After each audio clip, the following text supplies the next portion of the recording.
warahmatullahi wabarakatuh. Alhamdulillah wassalatu wassalamu ala rasulillah wa alihi wa sahbihi wa man wala. Alhamdulillah. Para habaib, para kiai, para asatidzah hadirin yang dimuliakan oleh Allah Subhanahu wa taala. Di malam hari yang mulia ini kita sama-sama dikumpulkan di kediaman Da'i Al-Habib Ahmad Syauqi bin Syekh bin Salim bin Taha Al-Haddad, yang mudah-mudahan kehadiran kita di sini membawa keberkahan untuk kita sekalian. Kita mendengarkan tentang sosok baginda yang agung Nabi besar Muhammad sallallahu alaihi wasallam, yang mana sosok beliau adalah sosok yang penuh dengan keberkahan. Allah Ta'ala memuliakan Nabi besar Muhammad sallallahu alaihi wasallam dengan segala mukjizat. Al-Imam Ad-Daibai menyebutkan tentang beliau, yadahu tadharu barakatuhuma fil mata'imi wal masyarib, qalbuhu la yaghfudu wa la yanam, walakin lil khidmati ala ad-dawami ragib, in udhiya ya'fu wa la yu'agib, wa in khusima yasmut wa la yujawib. Allah Sayyidina Al-Imam Ad-Daibai melukiskan tentang Rasulullah sallallahu alaihi wasallam bahwasanya kedua tangan beliau nampak keberkahannya, khususnya di dalam makanan yang beliau sentuh, minuman yang beliau sentuh, air yang beliau sentuh, itu nampak keberkahan di tangan baginda Nabi besar Muhammad sallallahu alaihi wasallam. Apabila Al-Imam Al-Burai mengatakan, lain kana Ibrahimu khussa bi khullatin fa hadha nabiyyun utiyal hubba wal qurba, wa in kana fawqa turi Musa mukallaman fa Ahmadu jaza sab'a wa ikhtaraqa al-hujba, wa in fajjara al-yanbu'a Musa min as-safa fa Ahmadu arwa min anamilhi rakba. Itu disebutkan oleh Al-Imam Al-Burai tentang sosok Nabi Muhammad sallallahu alaihi wasallam, tangan beliau yang nampak keberkahannya. Apabila Nabi Musa alaihi salam diberikan mukjizat oleh Allah Ta'ala, ketika beliau memukul suatu batu, maka terpancar dari batu tersebut air yang berlimpah sehingga diminum oleh mereka Bani Israel yang jumlahnya ribuan atau puluhan ribu. Tetapi sudah hal yang lumrah ketika mata air keluar dari tanah atau dari batu, tapi belum ada sejarahnya air berlimpah keluar dari sela-sela jari seorang manusia, dari darah dan daging, kecuali dari sosok Nabi besar Muhammad sallallahu alaihi wasallam. Ketika para sahabat sedang melakukan perjalanan besar mereka di dalam berjihad fisabilillah, berjuang di jalan Allah Subhanahu wa taala, perbekalan air mereka habis, sehingga mereka mengadu kepada Nabi besar Muhammad sallallahu alaihi wasallam. Kemudian Nabi mengatakan, apakah masih ada sisa-sisa air di tengah-tengah kalian? Beberapa bilang, ya Rasulullah, ada sedikit air. Maka diambilkan wadah. Saat itu disebutkan oleh para periwayat hadis yang meriwayatkan dari para sahabat Rasulullah sallallahu alaihi wasallam, wadahnya kecil sampai ketika Nabi Muhammad meletak tangannya di dalam wadah tersebut, beliau enggak bisa menjulurkan jarinya, harus menukuk sebagian dari jarinya, saking kecilnya wadah tersebut. Kemudian dituangkan air di dalam wadah itu, ya, sehingga air pun enggak bisa memenuhi wadah itu. Tetapi ketika dituangkan air di dalam wadah yang kecil itu, sahabat mengatakan, kami melihat air terpancar dengan jelas dengan deras dari sela-sela jari baginda Nabi besar Muhammad sallallahu alaihi wasallam, sehingga dari wadah yang kecil itu air luber berlimpah dan keluar begitu banyak, hingga Nabi memerintahkan para sahabat untuk mengisi kantung-kantung air mereka untuk mereka berwudu dari air tersebut yang keluar dari sela-sela jari Nabi besar Muhammad sallallahu alaihi wasallam. Padahal saat itu jumlah prajurit yang bersama Nabi Muhammad sallallahu alaihi wasallam lebih dari 1000 orang, semuanya meminum dari air yang terpancar dari sela-sela jari baginda Nabi besar Muhammad sallallahu alaihi wasallam. Dan hal ini bukan terjadi satu kali, dua kali, tapi sering kali terjadi daripada Nabi besar Muhammad sallallahu alaihi wasallam sebagai suatu mukjizat yang Allah muliakan Nabi besar Muhammad sallallahu alaihi wasallam. Yadahu tadharu barakatuhuma fil mata'imi wal masyarib. Di dalam makanan enggak ada duanya. Pernah satu kali Sayyidina Abu Hurairah radhiyallahu taala anhu arda, beliau cerita, katanya ada tiga kejadian yang sangat berkesan atau membekas di dalam pikiranku dan ingatanku, aku enggak bisa melupakannya. Yang pertama adalah kejadian yang betul-betul besar bagiku, adalah wafatnya kekasihku Nabi besar Muhammad sallallahu alaihi wasallam. Itu sangat memukul hatiku ketika wafatnya Rasulullah sallallahu alaihi wasallam. Yang kedua adalah wafatnya atau terbunuhnya Sayyidina Utsman ibn Affan. Dan yang ketiga adalah ketika wadah kurmaku hilang atau dicuri. Orang-orang bertanya, apa kisahnya?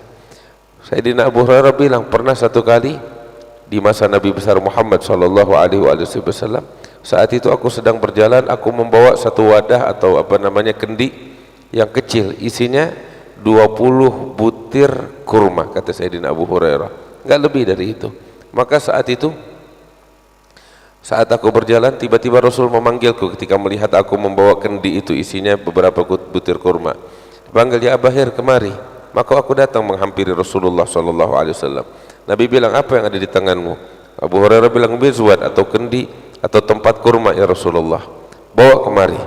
Maka Nabi Muhammad menuang isi dari wadah tersebut yang isinya 20 butir kurma. Abu Hurairah bilang, saya hitung jumlahnya 20 butir.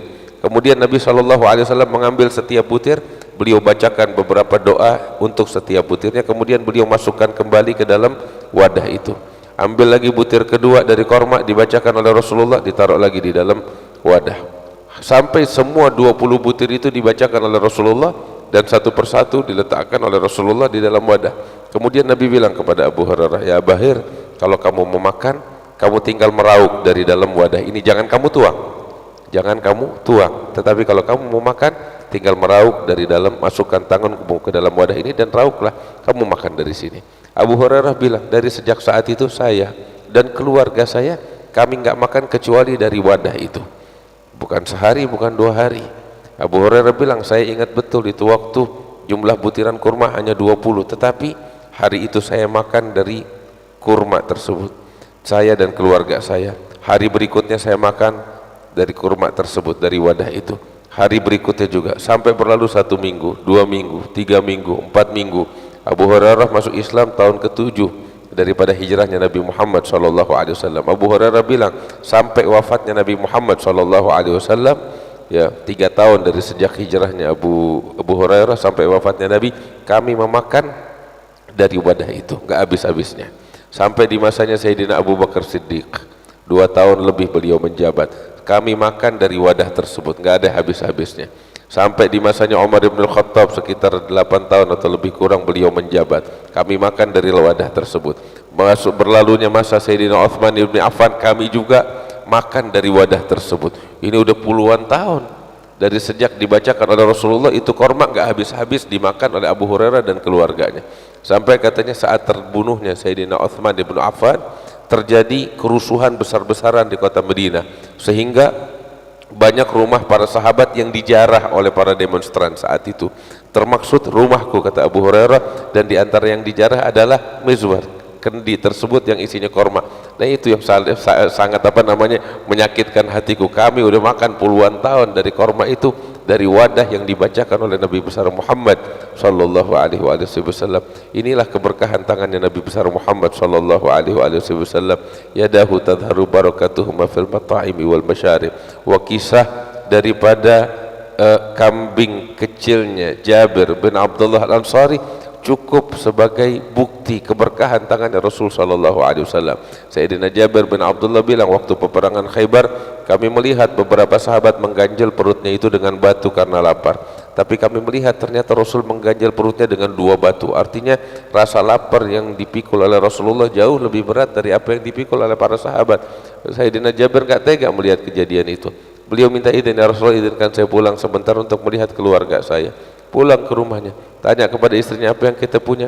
Saya ngelihat Rasulullah kelaparan. Maka istrinya bilang, kita juga saat itu terjadi paceklik, orang-orang pada kesusahan, pada enggak makan. Maka istrinya bilang, kita enggak punya apa-apa yang bisa dimakan kecuali segenggam gandum dan anak kambing yang kecil.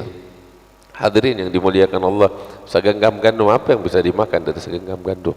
Kalaupun dibikin roti, palingan jadi sepotong roti, 1 potong, enggak lebih dari itu. Anak kambing yang kecil, begitu paling bisa dimakan oleh 3 orang, 4 orang dan selesai. Katanya Sayyidina Jabir, ya sudah, kamu siapkan masakan untuk Rasulullah sallallahu alaihi wasallam. Sayyidina Jabir balik kepada Nabi Muhammad sallallahu alaihi wasallam, dia bilang, ya Rasulullah, di rumah tadi saya lihat ada anak kambing yang kecil, segenggam gandum, istri saya sedang mengadon untuk bikin roti. Kamu dan pilih 2-3 orang dari sahabatmu ikut makan di rumah saya. Dengar begitu Nabi gembira. Belum selesai Abu Hurairah ngomong, Nabi udah nyuruh orang kasih kabar bakal seluruh prajurit yang ada di Khaybar bahwasanya makan siang mereka di rumahnya Jabir bin Abdullah Al-Ansari. Terperanjat Jabir bin Abdullah mau ngasih orang-orang makan bagaimana? Begitu malu, ketakutan. Sayyidina Jabir itu waktu jumlah prajurit lebih dari 1000 prajurit. Semuanya lagi kelaparan, masa paceklik, terus mereka diperintahkan oleh Rasulullah gali parit. Artinya betul-betul mereka kelaparan. Mereka gembira, makan siang di rumahnya Jabir, gembira luar biasa. Mereka udah siap deh, air liur mengalir dari mulut mereka untuk makan di rumahnya Jabir. Jabir ketakutan. Nabi bilang, ya Jabir, kamu pulang ke rumah, bilang sama istrimu, ya tunggu saya, jangan dituang itu makanan sampai saya datang. Maka Jabir juga ketakutan, sebab ini muka mau ditaruh di mana? Bisa apa namanya di demo orang, datang kelaparan nggak ada makanan, repot gimana Sayyidina Jabir. Walhasil dia ketakutan, dia pulang ke rumahnya, dia gelisah, dia marah-marah sama istrinya, ini bagaimana, orang datang ribuan orang mau makan rumah kita, Nabi undang semua orang, kita mau ngasih makan apa? Tapi subhanallah, inilah istri yang soleh, ngelihat suaminya lagi stres, pusing, bukan ditambah stres begitu, tapi istrinya bilang, wahai suamiku Jabir, kamu bilang gak kepada Rasulullah apa yang kita punya? Jabir bilang, saya bilang sama Rasulullah yang kita punya anak kambing yang kecil dan segenggam gandum, gak lebih dari itu, cuma bisa dimakan 2 oleh 3 orang. Terus setelah kamu jelaskan itu, Nabi ngundang semua orang. Iya, Nabi ngundang semua orang. Kalau gitu jangan takut, Nabi yang bakal ngasih makan kita, bukan kita yang bakal ngasih makan orang. Tuh lihat, istri soleha macam begitu, bukan bikin suami tambah pusing, tapi bikin suami tambah tenang. Alhasil udah gak lama Nabi Muhammad datang, ketok pintu, di belakangnya Nabi Muhammad prajurit yang jumlahnya banyak. Abu Hurairah masih ketakutan. Nabi masuk ke dapur, mana itu?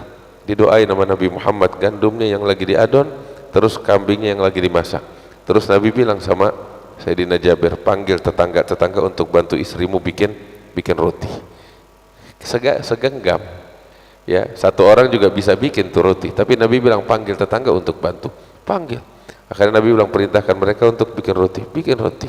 Subhanallah, setelah mulai jadi, Nabi bilang suruh masuk 10 orang. Nabi yang tuangin dagingnya, Nabi yang taruh rotinya, 10 orang masuk, mereka makan semuanya sampai kenyang. Begitu kenyang mereka keluar, panggil lagi 10 masuk untuk makan sampai kenyang, keluar. Dan begitu 10 demi 10 orang masuk sampai akhirnya 1000 orang semuanya tuntas makan kenyang dan pulang dengan gembira dari rumahnya Jabir bin Abdullah Al-Ansari. Jabir ngelihat, dia katakan, saya melihat ini wadah, ini panci, bukan berkurang tapi malah bertambah dengan berkat tangannya Nabi besar Muhammad sallallahu alaihi wasallam. Sampai Nabi bilang kepada Jabir, ya Jabir, semua udah makan ya Rasulullah. Apakah tersisa orang yang belum makan? Tinggal saya dan keluarga kita ya Rasulullah. Kalau gitu ayo kalian makan, kita makan. Nabi makan, keluarganya Jabir makan, semuanya sampai kenyang. Masih ada sisa, gak habis. Nabi bilang, bagi-bagi untuk tetangga kamu ya Jabir, mereka sekarang lagi kelaparan dalam keadaan susah, dibagi-bagi oleh Jabir. Nah inilah keberkahan daripada tangannya Nabi besar Muhammad SAW. InsyaAllah di malam hari ini kita dapat keberkahan itu. Kita sekarang di rumahnya Al-Habib Syauqi Al-Haddad. Dulu Habib Abdullah bin Ali Al-Haddad bilang tuh, madadna fi ta'amana, madatnya kita, keberkahan kita di makanannya kita, katanya Habib Abdullah Al-Haddad. InsyaAllah kita dapat keberkahan maidah min maidah Rasulullah SAW. Kita udah dengar tentang syama'ilnya Nabi Muhammad, itu hidangan bakal hati kita, bakal fikiran kita, bakal kecintaan, menumbuhkan cinta kita kepada Rasul SAW. Wa insyaallah keberkahan dari perkumpulan ini insyaallah membawa manfaat besar, bakal kita sekalian makin kita cinta kepada Rasulullah. Doa-doa kita insyaallah diijabah di majlis yang semacam ini, dosa-dosa kita diampuni oleh Allah Subhanahu wa taala ya rabbal alamin. Mudah-mudahan Allah berikan kesehatan untuk Habib Ahmad bin Muhammad Al-Haddad dan orang-orang tua kita yang ada di sini, berikan sehat oleh Allah taala, panjang umur oleh Allah taala, hingga bisa senantiasa membimbing kita ke jalan yang diridhai oleh Allah Subhanahu wa taala. Allahumma ja'al jam'ana hadza jam'an marhuma wa tafarraqana min ba'di tafarruqan ma'suma wa la taj'al fina wa la minna wa la ma'na syaqiyan wa la mahruma. Wa sallallahu ala sayyidina Muhammad wa alihi wasallam. Alhamdulillahirabbil alamin. Alhamdulillah.